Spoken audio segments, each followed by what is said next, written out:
Obrigado pela presença de vocês. Então a gente dá continuidade ao nosso ciclo, então, de conservação e preservação. A gente conta mais uma vez aqui com a presença muito gentil da Carol, da Ana Carolina Gelmini, que é museóloga, formada pela Universidade Federal do Estado do Rio de Janeiro, mestranda em educação aqui da URGS, tem experiência na área museológica, trabalhou no Museu Histórico Nacional e aqui em Porto Alegre, no Museu de Porto Alegre Joaquim Felizardo. Atualmente, a Carolina é professora do curso de Museologia, também da URGS, e ministra as disciplinas na área de documentação em museus, práticas, exposições, museologia e estudos de público em museus. Então, Carolina, obrigado pelo aceite ao convite. Eu que agradeço mais uma vez. Muito obrigada. E deixo vocês com a Carolina, então. Boa noite, pessoal. Agradeço a presença de todos vocês, agradeço quem voltou. Não está saturado ainda de Carol. Muito obrigada. Vamos dar continuidade, então, ao primeiro ciclo de palestras, preservação e conservação de acervo e documentação museológica. Quem veio na última palestra? Todos vocês receberam material? PowerPoint? Eu peço para quem quiser, por favor, pegar o meu contato, carolina.gelmini@urgs.br, que eu vou mandar para vocês tanto a apresentação da segunda parte da nossa conversa, como também eu vou mandar para vocês um dos materiais que a gente vai conversar hoje, o material do SIDOC, que é referente ao ICOM. Então, quem tiver, e também para quem quiser tirar dúvidas, conversar, fiquem à vontade para a gente dialogar por e-mail, ou quem quiser me visitar o curso de museologia na Fabico, ali na URGS, fica todo mundo muito à vontade.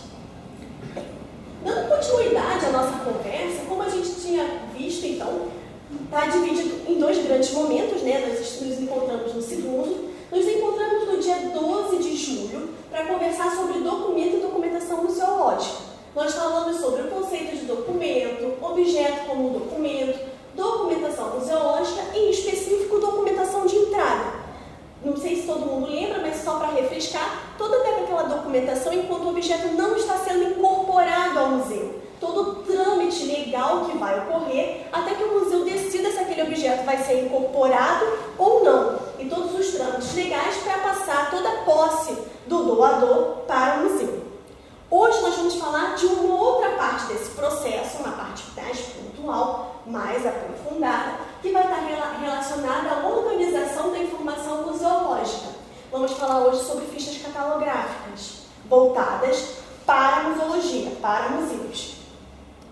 Por que eu estou falando isso? Depois a gente vai até mais aprofundar, mas a gente vai ver que nesse momento a gente vai se diferenciar bastante das fichas catalográficas da biblioteconomia, da arquivologia, a gente vai ser um tanto singular nesse aspecto. Tranquilo? Vamos lá então. Relembrando um pouquinho do nosso último encontro e refrescando, turbinando a nossa conversa, nós vimos no nosso encontro passado, quase sai a aula passada, é o hábito. No encontro passado, nós vimos três grandes conceitos quando nós pensamos na área museológica. A gente conversamos sobre o conceito de museu, o conceito de museologia e o conceito de museografia, vocês lembram? A gente conversou que a museologia é uma ciência que vai pensar teorias sobre a praxe museológica, todas as atividades que vão implicar essa praxe. Além disso, ela também vai se dissociar dessa prática e vai pensar o fenômeno museu, todos os fenômenos museológicos que podem estar para além da instituição museu, que foi um outro conceito que a gente conversou, que a gente definiu que entre todas as experiências museológicas que podem acontecer, este é um ótimo cenário para que essas relações sejam implicadas e ocorridas.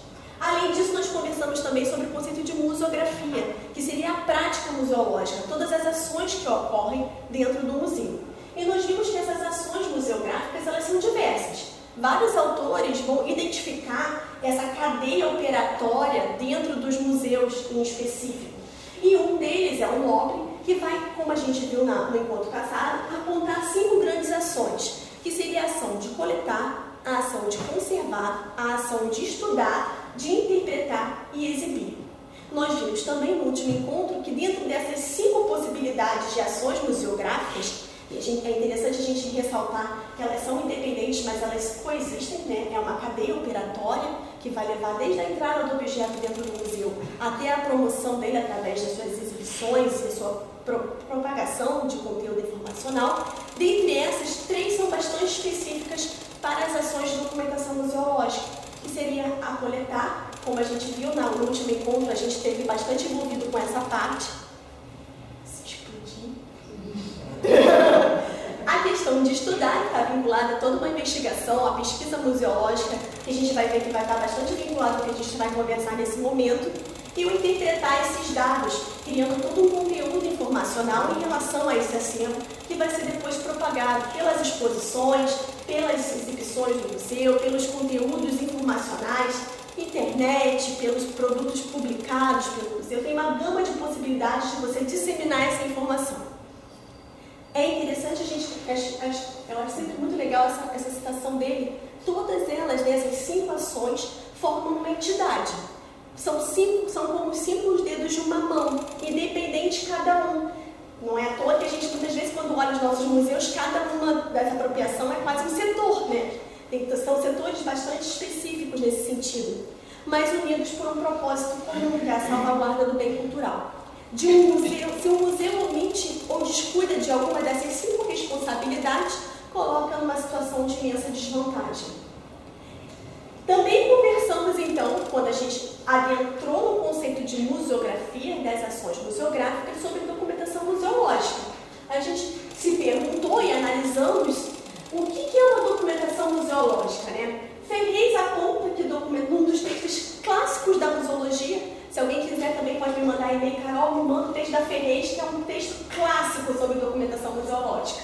Documentação museológica, ela coloca que a documentação de acervos museológicos é um conjunto de informações sobre cada um dos seus itens. E é importante a gente lembrar também, linkando todas as nossas conversas que já existiram, que foi até então, lembrando que essa informação que a gente vai captar é uma informação que vai se dar desde o momento em que a gente tem o primeiro contato com esse acervo. Isso vai ser fundamental para o que a gente vai investigar agora. A preservação e representação destes por meio da palavra, que é o que a gente vai ver agora nas fichas catalográficas, e da imagem. A fotografia que ela também vai ter uma intenção bastante importante, que nós vamos ver também de forma mais aprofundada daqui a pouco. Ao mesmo tempo, é um sistema de recuperação de informação, ou seja, a documentação museológica ela não está só preocupada em analisar o bem cultural, interpretar as informações desse bem cultural e formar um conteúdo informacional. Ela também está buscando intensamente divulgar essas informações, possibilitar uma recuperação dessa informação, capaz de transformar as coleções dos museus de fontes de informação em fontes de pesquisa científica ou instrumentos de transmissão de conhecimento. Quando a gente pega essa segunda parte dessa intencionalidade da documentação museológica, vai nos remeter aos sistemas de recuperação de informação. Hoje em dia tem uma tendência muito grande nos museus de cada museu fazer um sistema de informação próprio para esse museu, catalogar, inventariar, analisar e compilar todas as informações do seu acervo. Um outro programa que é muito conhecido também, visando a recuperação, alguns já devem ter escutado, é o Donato. Alguém já trabalhou, conhece o Donato? O Donato é um desses sistemas que, ao contrário de você trabalhar e fazer uma consultoria, muitas vezes, para fazer um programa específico para o seu museu, ele é um programa vinculado ao Museu Nacional de Belas Artes, que ele fez esse programa vinculado para esse acervo e depois disponibilizou para o Brasil esse sistema de informação. Quem trabalha em museu aqui é uma possibilidade, é um sistema de pontos positivos, pontos negativos, né? Ponto positivo é uma base de dados, né? Que auxilia e muitas vezes a gente tem essa dificuldade. Ponto negativo que eu colocaria é que a gente não pode se esquecer que ele foi feito para um museu de belas artes. Então seus campos, ele está todo intencionalmente voltado para esse tipo de acervo. Quando às vezes a gente tenta adaptá-lo para uma outra realidade museológica, ele não vai se adequar 100% como gostaríamos. É um sistema fechado, ele não vai possibilitar você, por exemplo, excluir todos os campos que não servem. Ele é intranet, né? Você consegue trabalhar, isso é um ponto que hoje, na hora, ele foi criado em 93, quer dizer, 93 era uma ótima realidade para o Brasil. Hoje em dia, na perspectiva da documentação museológica, a gente vai ver que o SIDOC tem grupo de trabalho que pensa na internet, né? Possibilitar que essas bases de dados sejam acessadas em rede, em casa. Essa não é uma realidade ainda desse programa, ele é intranet, né? Você tem que ir no museu, acessar no computador deles as informações. Nesse sentido, a gente pode considerar que não são pontos tão favoráveis assim, mas dentro de uma perspectiva de realidade brasileira em relação à documentação de museus, ainda é uma base maravilhosa, né? E o próprio Museu Nacional de Belas Artes, ele trabalha, sempre está atualizando essa base, disponibilizando essas atualizações para os museus que se vinculam a ele. Ponto positivo, pelo que eu sei até hoje, é gratuito, você tem que entrar em contato com o museu, solicitar, eles vão analisar, vão montar um processo, analisar e disponibilizar essa base de dados. Tranquilo? O objetivo principal, então, é construir uma base ampla de informações. Né? Quando a gente está pensando em documentação museológica, está pensando no máximo, explorar ao máximo a potencialidade de um acervo para conseguir analisar, captar, interpretar todas as informações que ele pode nos possibilitar em relação à realidade que ele se encontra de relacionar. Que alimente pesquisas e ações de curadoria, tanto da própria instituição, né? É uma informação que vai ajudar o museu depois a fazer suas exposições, a fazer os seus trabalhos, como também pesquisas externas. E se alimente, por sua vez, das pesquisas realizadas também de fora, que tenha sempre uma atualização e uma rede com todas as informações que estão sendo geradas para além do museu sobre ele. O que é importante a gente pensar hoje em relação ao que a gente vai ver? Fundamental, pessoal. A documentação museológica, ela não é o fim do processo. Porque muitas vezes a gente pode imaginar assim, documentei aquele acervo, foi. Agora ele acabou essa fase, agora eu vou só utilizar a minha exposição, manter uma conservação preventiva, mas isso não acontece na documentação museológica. Não pode acontecer. Porque, ao contrário de ser o fim do processo, ele é um meio. Ele é um contínuo, na verdade, a documentação museológica, ela tem que ser um contínuo, porque a gente sempre, quando vai estar pensando na documentação museológica, a gente vai estar dando uma ênfase na comunicação desse acervo, na potencialidade desse acervo ser representativo para um grupo social. Para isso acontecer, a gente tem que estar sempre mantendo essa intencionalidade sobre o acervo, o que a gente vai daqui a pouco discutir, essa musealidade, né? Essa apropriação que a gente vai trazer ao acervo no momento que a gente incorpora ele no museu. A gente tem que manter esse status. E a gente consegue manter esse status através da comunicação e de toda uma pesquisa que a gente vai estar sempre relacionando na investigação desse acervo. Isso vai se dar através da documentação. Tranquilo? Vimos no encontro passado também que um objeto é documento, sim. Lembra que a gente viu aquela tabela analisando como é que um objeto se torna documento? Uma das coisas mais importantes que nós vimos é que o objeto como documento tem que ter uma intencionalidade. Tem que ter uma intenção para esse objeto ser um documento. E o museu, ao momento que ele incorpora esse acervo, na documentação museológica, o que ele está fazendo? Ele está mantendo sempre essa intencionalidade de transformá-lo num documento, num patrimônio, num bem cultural para um grupo social. Tranquilo? Vamos lá. Tem uma frase, acho que várias pessoas aqui já devem ter lido O Piano, né? É clássico também, né? É maravilhoso os textos dele. Eu trouxe uma frase que vai nos ajudar a pensar um pouco mais sobre esse tema. Não se pode desconhecer que os artefatos, parcela relevante da cultura material, fornecem informação quanto à sua própria materialidade, matéria-prima e seu processamento, tecnologia, morfologia e funções. E fornecem também, em um grau sempre considerável, informação de natureza relacional.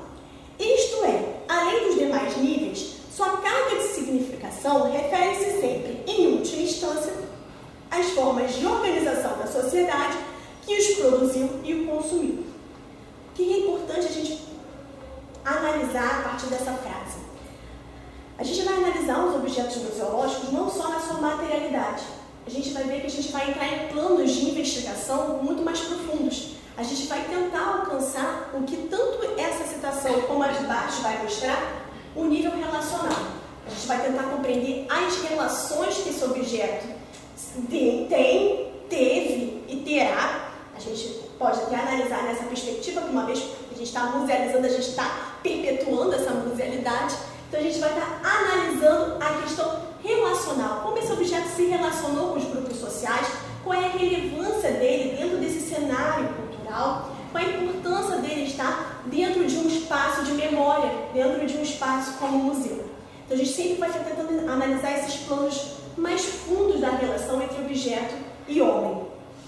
Um objeto no museu é um objeto museal. Como a gente está conversando, ele ganha uma nova apropriação, né? Ele vai ganhar o que a gente chama de musealidade, esse status de musealizado, porque ele vai deixar de ser um objeto simples da classe dele, mais um dos únicos, vários objetos, para se tornar um objeto singular, representativo do seu grupo, dentro das relações.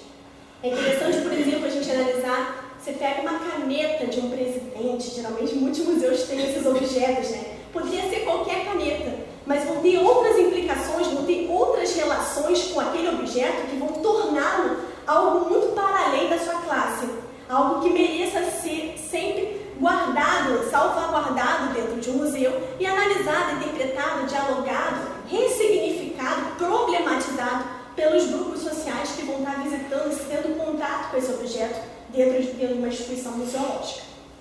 Tranquilo? Então, o objeto museal é o conceito que estamos denominando no contexto museológico, que significa a produção cultural, material e imaterial do homem, né? Quando a gente está com um acervo desse, a gente está pensando para além da materialidade, os sistemas de valores, os símbolos, significados, as relações estabelecidas entre homens, homem e natureza, que através da modificação da natureza, criam objetos no decurso de sua realização histórica. São os objetos elaborados e existentes fora do homem, mas que refletem as complexas teias de relações entre os homens no processo histórico.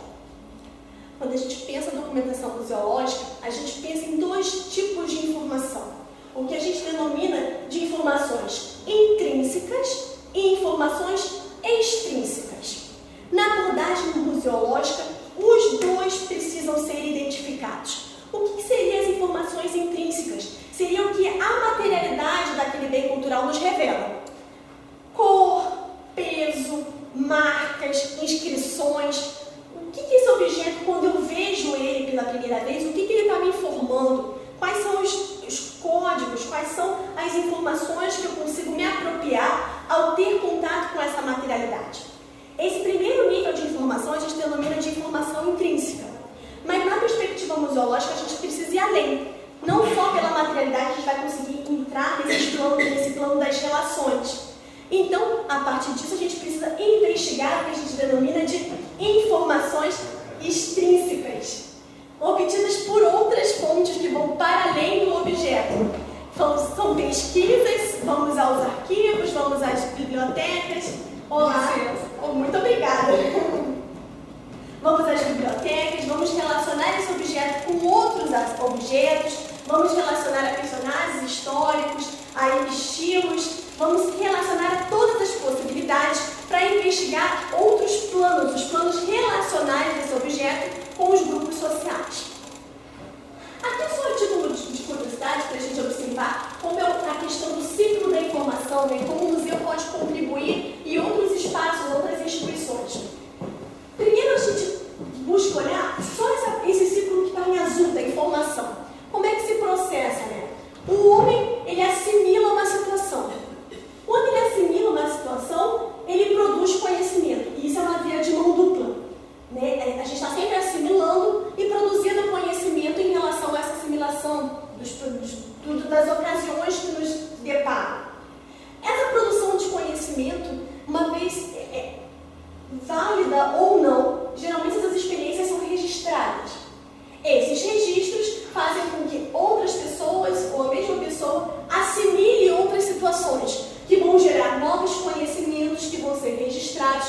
É o ciclo da informação. Mas os museus e outros espaços culturais podem contribuir ainda mais para que esse ciclo seja preservado e disseminado. Uma vez que tem um registro, o museu vai selecionar e adquirir alguns desses registros, e aí cada museu vai ter o seu papel fundamental. Voltando ao que a gente falou no nosso primeiro encontro, se vocês lembram, tem o plano museológico, tem a missão do museu, tem várias questões que vão direcionar essa seleção e aquisição. Uma vez que ele se seleciona e adquire, ele vai organizar essa memória, e aí a documentação museológica vai ser fundamental para auxiliar essa organização. em ampla difusão a informação, para que outras pessoas assimilem e aí que todo o processo de informação se complexifique e se amplie, se potencialize, gerando novas informações que vão ser registradas, que vão ser selecionadas e se mantém o ciclo da informação. Tranquilo? Posso passar? Isso é importante. Então, ok. Até aqui o que a gente viu? O objeto, ele tem várias informações que a gente pode interpretar, analisar e investigar. Na museologia não basta a gente analisar só o plano material. A gente busca sempre ir além. Analisar as relações que esse objeto já se deu durante todo o seu devir, como a humanidade, natureza, é muito da perspectiva de cada museu. Relação homem-natureza, homem-homem. Nessa perspectiva, nós vimos que então trazemos como informações intrínsecas, as que a gente vai obter a partir da materialidade do objeto, e informações extrínsecas, que vão se dar através de investigações em paralelo, que vão para além do objeto. Como fazer isso, né? Até aí é fácil, né? Mas como fazer? Nós temos vários modelos, tabelas, diretrizes, muito vindo da cultura, dos estudos de cultura material da antropologia, ajuda muito a auxiliar como mapear, como organizar essa informação. Mas uma das diretrizes, né, um dos modelos de dimensões clássicos na museologia, na documentação museológica, é o do teórico Peter Van Mensch, que é um museólogo, em que ele vai trazer um estudo, que ele vai trazer 3 dimensões que são importantíssimas da gente analisar, interpretar, quando a gente se depara com um acervo museológico. E a gente vai ver que esses níveis vão se complexificando. O que é importante ressaltar quando a gente analisar as matrizes dimensionais é que elas coexistem e, em segundo lugar, é que algumas informações podem não ser contempladas. Não quer dizer que todo objeto tenha que ter esses níveis informacionais. Alguns vão alcançar, outros não. Tranquilo? Primeira etapa aqui, a primeira matriz dimensional que ele vai apresentar, que a gente tem que se deparar e investigar quando a gente está de frente, analisando um objeto museológico, é o que ele vai denominar de propriedades físicas do objeto. Nada mais é do que a gente está trabalhando com informação intrínseca. Seria a descrição física desse objeto. O que seria contemplado nessa perspectiva? A composição do material. A gente se depara com o objeto e vai se perguntar: qual é a composição dele? Que tipo de material está compondo esse objeto? Vai analisar a construção técnica, como é construído, como foi construído esse objeto. A morfologia vai analisar a forma, dimensões, estrutura da superfície, como esses materiais eles estão reunidos, como eles estão dando forma a esse objeto. Cor, tem padrão de cor, tem imagem, tem texto. Se tem texto nesse objeto, que texto é esse? Então essas são as primeiras investigações que no plano dimensional do Peter Van Mensch a gente tem que investigar quando se depara com um objeto. Tranquila essa primeira parte? Ela é a parte, não vou dizer a mais tranquila, mas você está de frente do objeto, são as primeiras investigações iniciais. A segunda seria relacionada à função e significado. Seria a parte que a gente vai mais estar vinculada à interpretação sobre a importância desse objeto, a relevância dele enquanto bem cultural. Significado principal para um grupo social e significado secundário. Ele vai dividir isso em algumas intencionalidades. Significado da função. Qual é a função desse objeto para aquele grupo social? Né? Ou melhor, dependendo do museu e da intencionalidade do museu, quais são as diversas funções nos diversos grupos sociais. Significado expressivo. Qual é o principal? Porque muitas vezes esses objetos não estão entrando no museu pelo significado de função. Muitas vezes é por um significado emocional, um significado para além da sua função. A bala e a arma que está no Museu da República não está ali porque é uma bala e uma arma qualquer, é porque o Getúlio Vargas se suicidou e ali está a arma, é um campo simbólico muito para além do plano material daquele acervo. O que ele denomina de plano secundário, então significado simbólico, esse objeto alcança na trajetória social diversos significados, ele tem um significado constante no devir daquele grupo social, e significado metafísico se alcançar. Mas alguns objetos, eles conseguem contemplar algo até para além, trazer significados para além daquele objeto. Análises, conteúdos, ele se torna símbolo, muitas vezes, de algum tema, de alguma convenção, de alguma situação, e acabam se tornando ícones, padrões, que também devem ser investigados.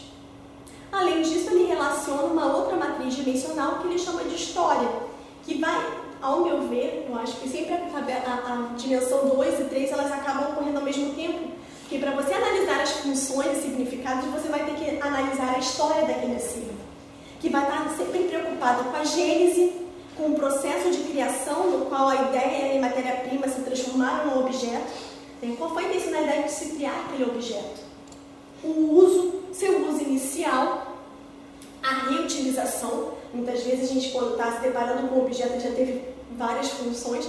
Eu sempre brinco com os meus alunos assim, vamos pensar na BIC, né? Como a caneta BIC tem várias funções, né? Para as mulheres, eu adoro prender o cabelo com a BIC. É bárbaro, né? A gente faz e não percebe, né? Você está numa escola, estão brincando de zarabatana. Tem milhões de possibilidades de uma caneta BIC, para além da função inicial, que é para escrever. A gente faz isso o tempo inteiro, isso também tem que ser investigado. Além disso, as questões de deteriorização, marcas do tempo, isso também é fundamental quando a gente vai analisar um objeto museológico. E conservação e restauração, se esse objeto vai passar por conservação, passou por conservação, se passou por restauração. Tranquila a tabela do Peter Van Lent? Vou exemplificar e melhorar isso. Por exemplo, vou trazer um exemplo assim. Alguém olhando isso, o que vocês acham que isso é? Assim, no primeiro olhar, assim, vocês... Madeira, né? Eu também, olhando assim, madeira. Mas aí eu digo para vocês que essa madeira está no museu. E o outro pedaço da madeira se encontra em outro museu. Aí a gente já começa...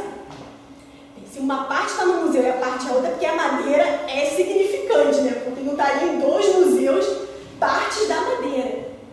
E aí eu digo para vocês que além disso ela está vinculado ao investigar a um personagem histórico. E mais que isso, é um personagem que hoje em dia ele é emblemático. Nada mais é... Exatamente, nada mais é do que a parte da trave da forca de Tiradentes. Parte se encontra no Museu Histórico Nacional, parte se encontra no Museu de Tiradentes. No primeiro olhar, no plano material, é um pedaço de madeira. Se você não sabe o contexto disso, você vai olhar. Era muito engraçado, porque eu fazia visita no Museu Histórico Nacional com escolas. E as crianças chegavam, imagina, você olha esse pedaço, ai meu Deus, o que um pedaço de madeira está fazendo no museu, né? E não é uma madeira... A gente olha o aspecto da madeira, fica, né? A gente se pergunta ainda mais o porquê. Mas tem todo um campo relacional com esse objeto que ele se torna extremamente simbólico e se torna um dos principais acervos da instituição.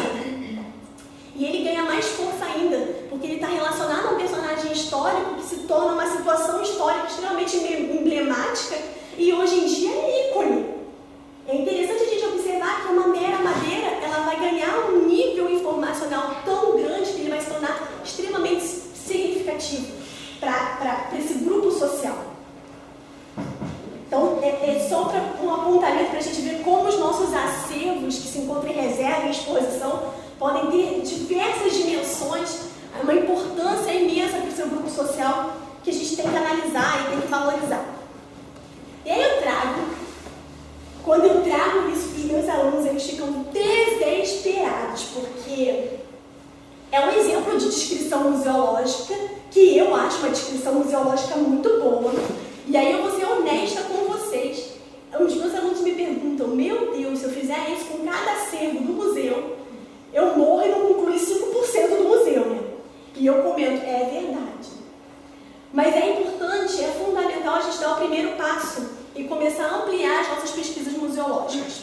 Eu queria que vocês prestassem atenção, porque essa descrição ela vai contemplar todos os aspectos das dimensões do Peter Van Lent. Ela vai começar desde as questões materiais, analisando o quadro, até os planos relacionais mais profundos que se pode investigar. Isso aqui são partes extraídas da ficha catalográfica desse museu. Posso ler? Vamos lá? Então vamos lá. Primeiro momento ela vai tentar analisar plano físico. Quadro de formato retangular. Tá dando para ver a imagem? Tá dando para ver a imagem, né? Dividido em duas áreas. Uma externa, marrom, simulando moldura. E uma interna, ovalada, com pintura figurativa. Está se deparando no primeiro momento com aquele acervo que está descrevendo. Esta apresenta em primeiro plano figura masculina, de meia idade, ligeiramente calva, posicionada a 3/4 de perfil. Vamos ser honestos que a descrição está ótima, né? A pessoa está sendo minuciosa, ela passou o dia inteiro analisando a ótica depois de escrever. Cabeça reta, rosto oval, imberbe, olhos grandes, nariz largo, boca cerrada, lábios carnudos, queixo afilado, cabelos curtos penteados para trás. Olha, demais. Braços flexionados junto ao ventre, o esquerdo prendendo o chapéu. Mãos encobertas pelas vestimentas. Traja camisa preta de colarinho alto, casaco verde acinzentado de gola e botões pretos, vendo-se parte de um livro no bolso direito do casaco. Em segundo plano, destacam-se dois pedestais, um sustentando um vaso de flores e outro uma estátua masculina. Ao fundo, céu em tons de azul, moldura dourada com vedação em vidro. Então essa é a primeira descrição do que ela está vendo.